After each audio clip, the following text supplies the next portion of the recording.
ஒரு சின்ன கதை.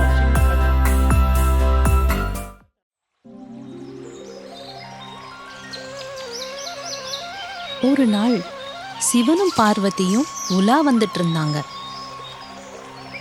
அப்போ மரத்துக்கு மேல ஒரு ஆளு நின்னுட்டு இருந்தத பார்த்தாங்க. அவன் கிட்டத்தட்ட மரக்கிளையோட நுனியில நின்னுட்டு இருந்தான்.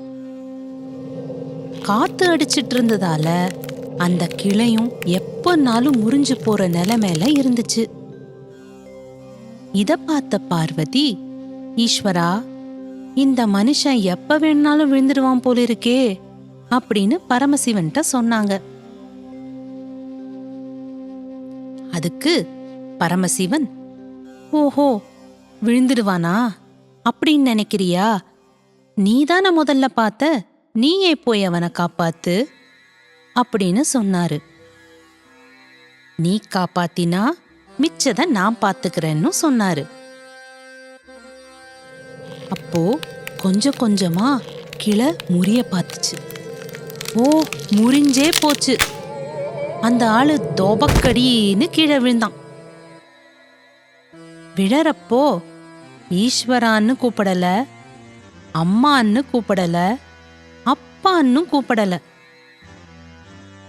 அம்மாவையும் நினைக்கல, அப்பாவையும் நினைக்கல. விழும்போது ஐயோ அப்படின்னு கத்திக்கிட்டே விழுந்தான். அவ்வளவுதான். அவனை காப்பாத்த அம்மாவும் வரல, அப்பாவும் வரல.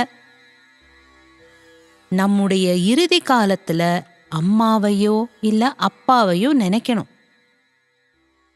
உலகத்துல இந்த மாதிரியான மரணங்கள் நிறைய நடக்குது.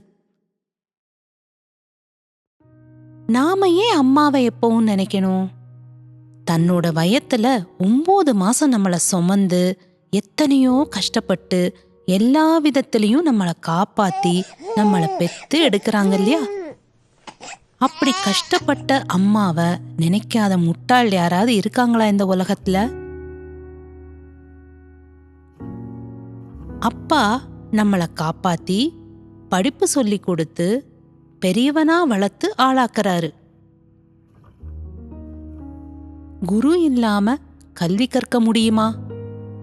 அப்பா இல்லாம வளர முடியுமா? அதனால அப்பாவையும் நினைக்கணும்.